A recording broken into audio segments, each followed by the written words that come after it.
So the time has come to transplant my little Petunia plants.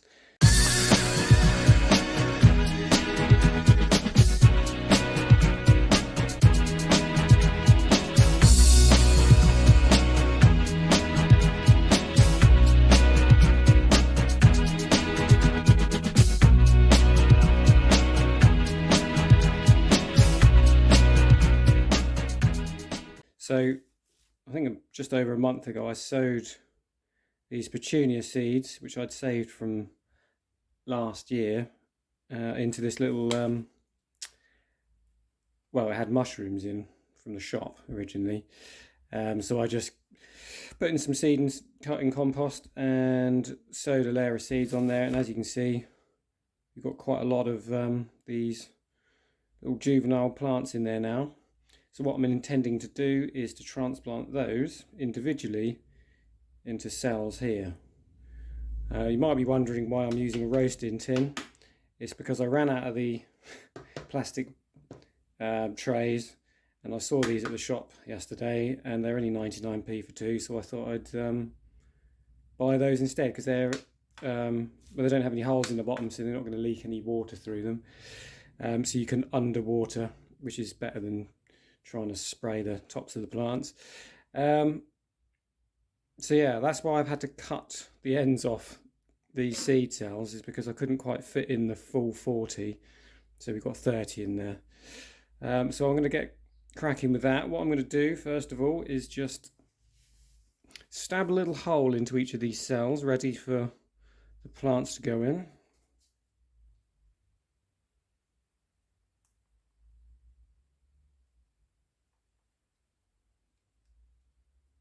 And I'm using multi-purpose compost this time in these cells. Ordinarily in these cells I'd use seed and cutting compost, but that's got no nutrients in. And because these plants have now grown on a little bit, they're probably going to need a little bit of, or some nutrients in them, in with the soil. So I'm using normal multi-purpose compost for this. And I'm hoping that they can grow on in these cells for a few weeks, and by the time they're ready to go out, the weather will have warmed up enough that I can put them straight into their final growing places in the in pots and in hanging baskets and that kind of thing. So this is pretty tricky work, getting these out, and I am going to have a few losses, I'm pretty sure. But basically what I'm going to do is I'm just going to spoon a chunk of them out, just carefully tease them out like that, and you can sort of see there we've got quite a few all in one clump. It is very delicate work, but there we go. So that's one.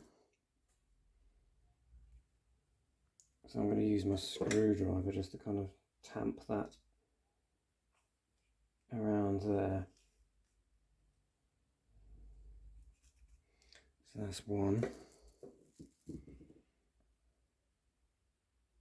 You just got to kind of like tease them apart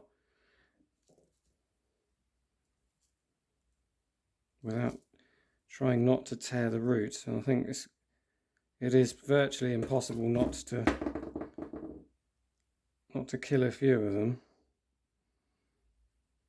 I mean, that one's pretty good. As you can see, it's got a little bit of a root system.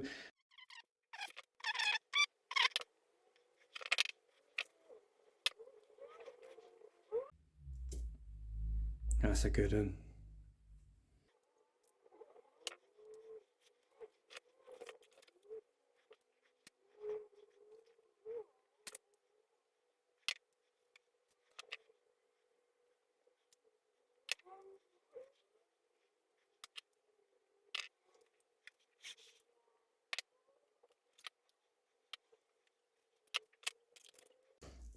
You see what I mean?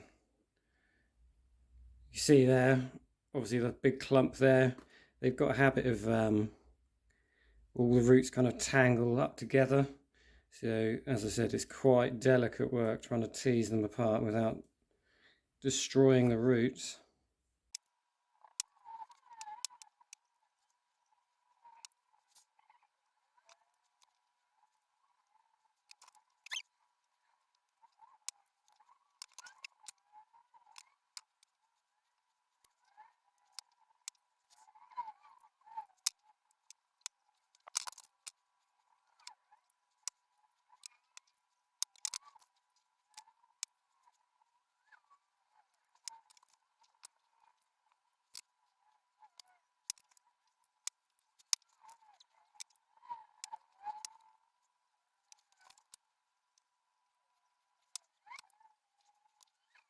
So yeah, that's that done. Obviously I've filled up these 30 cells with individual little Petunia plants.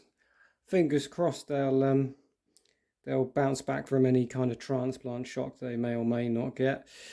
As you can see, there's loads left. I've created a big pile of mess there, but really, yeah, I know a lot of people get obsessed by making sure they transplant every single one, but the reality is the easiest way to do it is to oversow loads in a pot like that, and then when they've grown to that sort of size, then transplant them individually into little cells. And yes, you're going to have a lot of casualties, but it is what it is.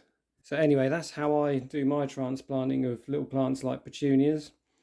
I've got some violas and some agastache and some penstemons that when they are large enough, I'll be doing the same with those as well. So hopefully that was useful to anyone watching. If you're wondering how to transplant, I'm sure everyone's got their own different techniques, but that's how I do it. So yeah, thank you very much for watching.